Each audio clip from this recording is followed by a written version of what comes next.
الحمد للہ رب العالمین والصلاة والسلام علی رسول الامین وعلی آلہ وصحبہ اجمعین اما بعد فاعوذ باللہ من الشیطان الرجیم بسم اللہ الرحمن الرحیم قال اللہ تعالی والذین جاہدوا فینا لنہدینہم سبلنا صدق اللہ العظیم۔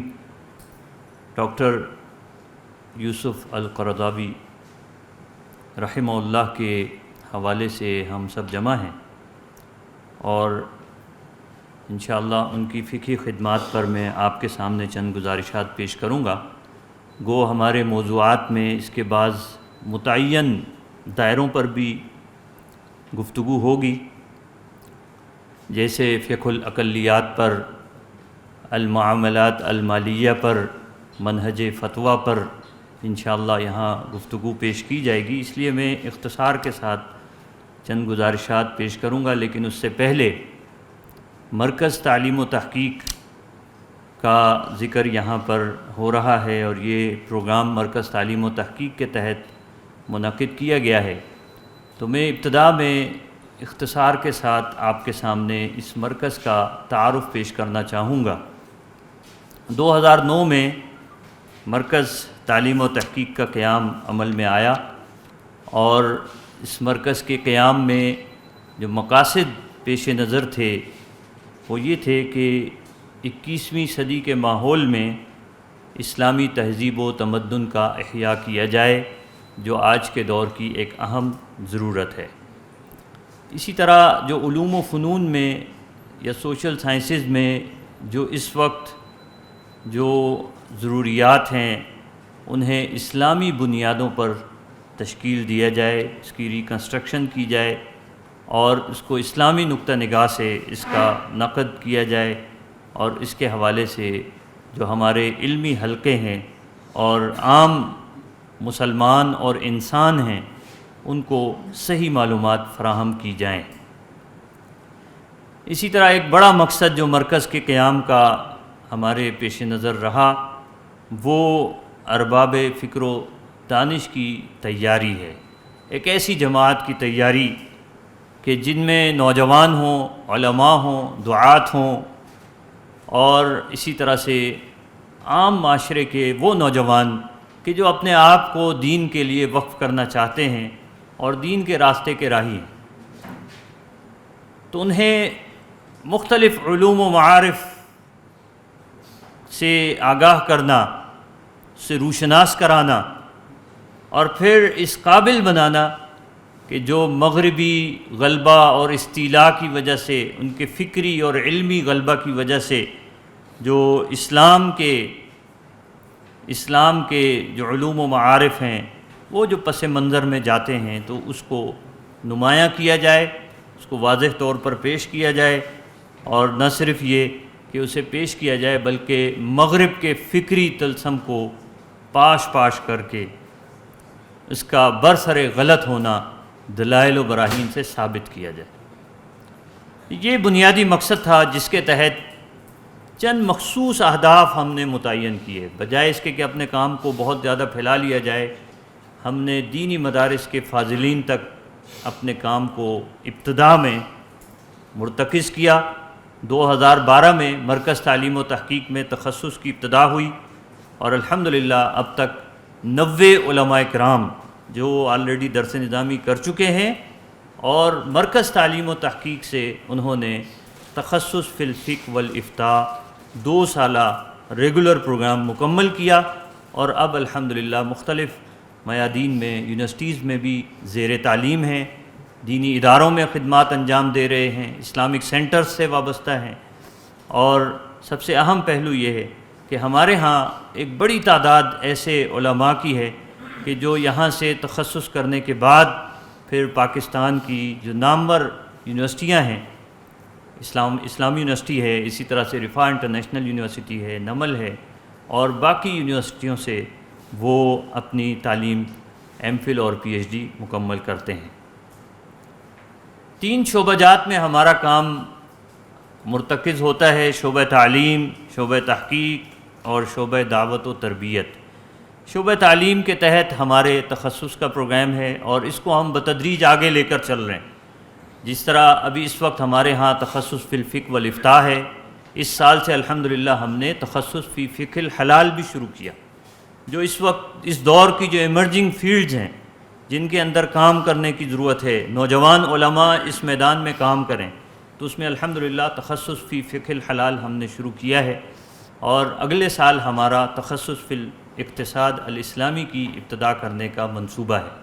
اور اس کے ساتھ ساتھ تخصص فی القانون الاسلامی۔ یہ وہ ایریاز ہیں کہ جن کے تخصصات بالعموم مدارس کی دسترس میں یا ان کے مطمع نظر اس طرح سے نہیں ہوتے جس طرح ہونے چاہیے، تو یہ الحمدللہ مرکز تعلیم و تحقیق کا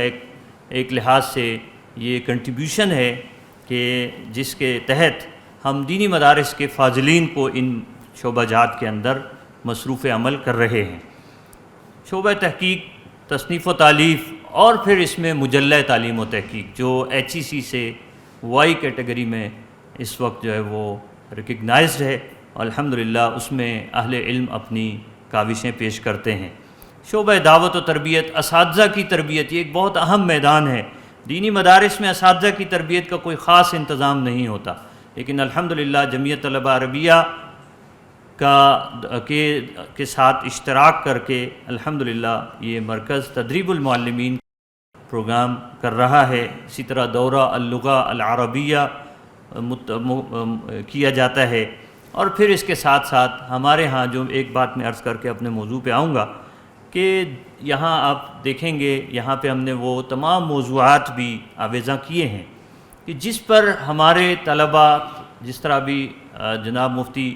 عرفان صاحب نے ڈاکٹر قرضاوی کے تفردات پر آپ کے سامنے بات کی، تو بالکل اسی نہج پہ مختلف وہ موضوعات کہ جو آج کے دور کے کرنٹ ایشوز ہیں، جن کے اوپر ضرورت ہے کہ اہل علم کام کریں اور ہمارے نوجوان فاضلین ان میدانوں کو اختیار کریں، بجائے اس کے کہ صرف لٹریچر ریویو کر کے رہ جائیں، یا وہ صرف کسی ایک خاص دائرے کے اندر اپنے آپ کو محدود کر لیں، وہ ان موضوعات کو لیں جس طرح ڈاکٹر قرضاوی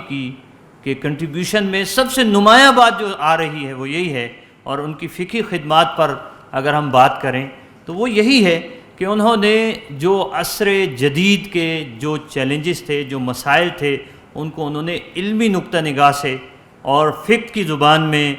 احکام شرعیہ کے انداز سے، مقاصد شرعیہ کی اسلوب میں انہوں نے اسے منقح کیا، واضح کیا اور امت کے سامنے رکھا اور اسے ریلیٹ کیا۔ ساتھ ساتھ جو دوسرا پہلو ہم ان کی زندگی میں دیکھتے ہیں وہ یہ ہے کہ انہوں نے اس سارے کام کو ریلیٹ کیا دعوت، تحریک اور امت مسلمہ کے مسائل کے ساتھ۔ تو یہ بنیادی طور پہ ایک شخص جو علم حاصل کرتا ہے تو اس کا بڑا کنٹریبیوشن یہ ہو سکتا ہے کہ وہ اس اپنے علم کے ابلاغ کے لیے وہ اسلوب اور آہنگ اختیار کرے کہ جو آج کے دور کی ضرورت ہے۔ الحمدللہ ڈاکٹر یوسف القرضاوی نے اس سلسلے میں انہوں نے اس اعتبار سے ہمارے لیے ایک بہترین مثال چھوڑی ہے، اور یہاں ظاہر ہے ہمارے نوجوان فاضلین موجود ہیں، یونیورسٹیوں میں زیر تعلیم طلبہ موجود ہیں، اساتذہ اکرام موجود ہیں، اہل علم موجود ہیں، دعوت و تحریک کے شعبے سے وابستہ افراد موجود ہیں، تو ڈاکٹر قرضاوی کی جو فقہی خدمات ہیں وہ ہمیں اس اعتبار سے موٹیویٹ کرتی ہیں اور ہمیں اس طرف متوجہ کرتی ہیں کہ ہم ان کے اس کام کو آگے بڑھائیں۔ 200 سے زائد ان کی تصانیف، ان میں زیادہ تر تصانیف فقہ کے حوالے سے ہیں۔ جس وقت وہ پڑھ رہے تھے تو ان کا جو ویسے انہوں نے اصول الدین میں انہوں نے زیادہ تر تعلیم حاصل کی، اور انہوں نے اپنے فتاوی معاصرہ میں یہ بات بڑے اہتمام کے ساتھ ذکر کی۔ انہوں نے کہا کہ اگرچہ میں محدود ہو گیا، یعنی اگر ہم بھی اگر اپنے حوالے سے بھی سوچیں تو ہمیں یہ ترغیب بھی دی جاتی ہے کہ جی ایک شعبے میں اسپیشلائزیشن کر لیں، ٹھیک ہے، یہ بات اپنی جگہ پر اہم ہے، لیکن ڈاکٹر قرضاوی نے یہ بات لکھی اور انہوں نے کہا کہ میں اگرچہ اصول الدین میں میرا تخصص تھا اور مجھے اسی حد تک محدود رہنا چاہیے تھا، تفسیر، حدیث اور تاریخ اسلامی کی حد تک محدود رہنا چاہیے تھا، لیکن میں نے شروع دن سے یہ بات طے کر لی تھی۔ یہ بڑی اہم بات ہے۔ انہوں نے کہا کہ میں نے یہ طے کر لیا تھا کہ میں نے اپنے آپ کو اس خول میں بند نہیں کرنا، اور انہوں نے کہا کہ میں نے شریعہ اور فقہ اور اصول الفقہ کو اپنا میدان بنایا. اسی لیے ان کی تالیفات میں آپ دیکھیں گے الحلال والحرام سے لے کر پھر ان کی تالیفات کے اندر ہمیں ایک بڑی تعداد ایسی تالیفات کی ملے گی کہ جس کا عنوان ہی فقہ ہے. دعویٰ پر بھی وہ کام کریں گے تو فقہ الدعوہ کے حوالے سے بات کریں گے. اگر وہ الجہاد الاسلامی کو بیان کریں گے تو فقہ الجہاد کے عنوان سے بیان کریں گے. اسی طرح سے اقلیات پر اگر انہوں نے کام کیا تو اس میں بھی انہوں نے فقہ الاقلیات کو عنوان بنایا. اور فقہ الزکوٰۃ تو ان کا پی ایچ ڈی کا تھیسس تھا جس پہ انہوں نے 1973 میں اس پر ان کو جامعۃ الازہر سے اس کے اوپر انہیں ڈگری ایوارڈ کی گئی. پھر اسی طرح سے ہم ان کے دیکھیں تو تحسیر کے حوالے سے ایک کام انہوں نے بڑا اہم کیا. اور وہ ہماری جو قدیم کتب فقہ ہیں ان کے حوالے سے وہ کہتے ہیں کہ میں نے یہ نوٹ کیا, ان کی ایک تالیف ہے تحسیر الفقہ للمسلم المعاصر. وہ کہتے ہیں کہ میں کتب فقہ میں دیکھتا تھا کہ اس میں جو ابحاث ہیں, اس کا جو پیٹرن ہے, وہ مجھے ایسے لگتا ہے کہ آج کے دور کا نوجوان اس سے یا عام مسلمان اس سے فائدہ نہیں اٹھا سکے گا. تو انہوں نے خاص طور پر اس طرف توجہ کی اور انہوں نے تحسیر فقہ الصیام ان کی تالیف ہے, اسی طرح سے تحسیر الفقہ للمسلم المعاصر, اور بعض اور شعبوں کے اندر بھی انہوں نے تحسیر کا کام بھی انجام دیا. ویسے ان کی فکر کے اوپر بھی اگر دیکھا جائے تو انہوں نے یہ بات مینشن کی ہے, جا بجا اس کو ذکر کیا ہے. ان کا جو عمومی منہج ہے اس پر بھی یہی کہا جاتا ہے کہ وہ تحسیر کے قائل تھے. وہ اس پہلو کو وہ ترجیح دیتے تھے کہ جو اسلام کا تحسیر کا پہلو, تخفیف کا پہلو ہوتا تھا. اور اس میں ایک اور بات انہوں نے فتاوی معاصرہ میں ہی انہوں نے نقل کی ہے, اگرچہ اس پہ بعد میں بات ہوگی تفصیل سے, لیکن میں صرف ایک اشارہ کرنا چاہتا ہوں تاکہ ہم یہ سمجھ سکیں کہ انہوں نے یہ چیزیں زمانہ طالب علمی میں طے کر دیں. ایک تو انہوں نے اپنے آپ کو اس میں بند نہیں کیا اصول الدین کے قول میں. دوسرا وہ جو ایک روایتی پیٹرن چلا آ رہا تھا وہ جو کتب کے حوالے سے, لٹریچر کے حوالے سے, اس میں انہوں نے اپنے آپ کو محدود نہیں کیا. اس کے ساتھ ساتھ انہوں نے یہ کام کیا کہ وہ کہتے ہیں کہ میں فقہ حنفی کا پیرو ہوں اور میں زیادہ تر میں اسی کو فالو کرتا ہوں, لیکن اس کے باوجود میں نے, انہوں نے سید سابق کا ذکر کیا ہے کہ ان کی فقہ السنہ سے میں نے یہ اخذ کیا, نتیجہ اخذ کیا کہ سید سابق رحمہ اللہ جو تھے وہ براہ راست وہ قرآن و سنت سے استنباط کرتے تھے. یعنی بر صغیر میں بھی اگر ہم دیکھیں کہ ہمارے وہ اہل علم جنہوں نے کتب فتاوی کو بنیاد بنانے کے بجائے فتویٰ کا جو منہج جو براہ راست یا شرعی مسائل کو بیان کرنے کے لیے براہ راست کتاب و سنت کو بنیاد بنایا, تو انہوں نے عام عوام کے اندر زیادہ ان کی اپیلنگ ہوئی ہے. مولانا سید ابو العالیٰ مودودی رحمہ اللہ بھی اسی منہج کے حوالے سے ہیں. تو ڈاکٹر قرضاوی نے بہرحال انہوں نے یہ کہا کہ میں نے براہ راست کتاب و سنت سے استنباط کو سید سابق رحمہ اللہ سے اخذ کیا اور میں نے اسی کو فالو کیا, جس کے نتیجے میں نے یہ محسوس کیا کہ اگر آپ عام کتب فقہ کے اندر طلبہ کو محدود کر رکھ دیں, دینی تعلیم کے جو فاضلین ہیں یا علماء ہیں ان کو محدود کر دیں, اور ایک عام مسلمان کو بھی ایک مسلک کے اندر محدود کر کے رکھ دیں کہ وہ اس سے باہر نہ نکلے, تو وہ اس کا نتیجہ پھر یہ نکلتا ہے کہ تشدد پیدا ہوتا ہے, غلو پیدا ہوتا ہے, اور اس کے نتیجے میں امت مشکلات سے دوچار ہوتی ہے. امت کے لیے آسانی اس میں ہے جو انہوں نے بیان کیا. انہوں نے کہا کہ جو امت کے لیے آسانی اس میں ہے کہ امت کو کتاب و سنت کے ساتھ, قرآن حکیم کے ساتھ اور سنت رسول اکرم صلی اللہ علیہ وسلم کے ساتھ جوڑا جائے. اور فقہ الاولویات ان کا ایک بڑا اہم کام ہے, فی فقہ الاولویات و دراسہ جدیدہ فی ضوء القرآن و سنہ, ترجیحات یعنی دین کے اندر ہم کن چیزوں کو مقدم رکھیں گے اور کون سی چیزیں ایسی ہیں. یہ اگر ہم کہیں تو غلط نہیں ہوگا کہ اعتدال کے بھی وہ داعی تھے. وہ یہ کہتے تھے کہ اختلافی مسائل کے اندر اعتدال پر گامزن ہونا چاہیے. اسی لیے ان کی ایک تعلیف ظاہرۃ الغلو فی التکفیر بھی ہے, اور مع ائمۃ التجدید اسی طرح سے وہ کئی ایسے موضوعات کو انہوں نے زیر بحث لایا کہ جس میں ہم یہ اندازہ کر سکتے ہیں کہ ان کا جو فقہی کنٹریبیوشن ہے، جو ان کا جو کام ہے وہ امت مسلمہ کے لیے کتنا اہم ہے۔ پھر اس میں چند اداروں کا ذکر کروں گا کہ عالمی سطح پر کئی اداروں کے وہ بورڈ کے ممبر رہے، اور جیسے اس لحاظ سے ان کو 20ویں صدی کی عظیم شخصیت، عالم عرب کی وہ عظیم شخصیت قرار دیا گیا کہ جن کو سب سے زیادہ پڑھا گیا اور پڑھا جا رہا ہے۔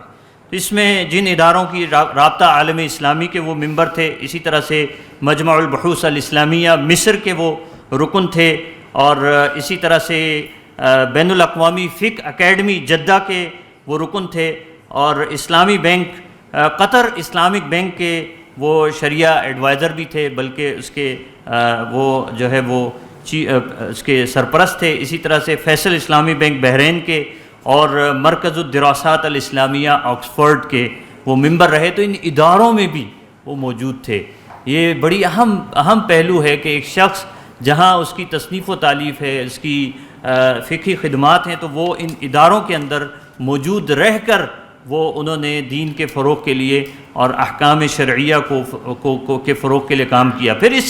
ان کی خدمات کا اعتراف بھی ہوا اور ان کو کئی اعزازات سے نوازا گیا۔ 1990 میں انہیں اسلامی معاشیات میں خدمات کے اعزاز میں اسلامی ترقیاتی بینک سے ایوارڈ دیا گیا، اور 1994 میں اسلامی دراسات و تحقیقات میں شاہ فیصل ایوارڈ ان کو عطا کیا گیا۔ اسی طرح سے 1996 میں انٹرنیشنل اسلامک یونیورسٹی ملائیشیا سے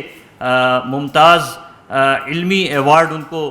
نوازا گیا۔ اسی طرح سے 1997 میں فقہ اسلامی میں خدمات کے اوپر ان کو حسن البلقیہ برونائی ایوارڈ سے نوازا گیا، اور 2008 میں قطر حکومت کی جانب سے انہیں اسلامی علوم کا تعریفی ایوارڈ ان کو دیا گیا۔ ان پر تنقید بھی ہوئی، لیکن ظاہر ہے کوئی بھی اہل علم جو خدمات انجام دیں گے تو لا محالہ ان پر تنقید بھی ہوگی۔ اس پر جس طرح عرفان صاحب بھی اشارہ کر چکے ہیں کہ اس میں ان کے بارے میں جو ہماری رائے ہونی چاہیے وہ یہی کہ ٹھیک ہے، ایک اہل علم ہونے کے اعتبار سے ان سے خطا کا صدور عین ممکن تھا، لیکن ان کی رائے کے اندر اعتدال تھا، میانہ روی تھی، وہ تیسیر اور تخفیف کے قائل تھے، اور امت مسلمہ کے مسائل کو انہوں نے اجاگر کیا۔ اللہ تعالیٰ سے دعا ہے کہ اللہ تعالیٰ ان کی خدمات کو قبول فرمائے اور ہمیں ان کے نقش قدم پر چلنے کی توفیق عطا فرمائے۔ جزاکم اللہ خیر۔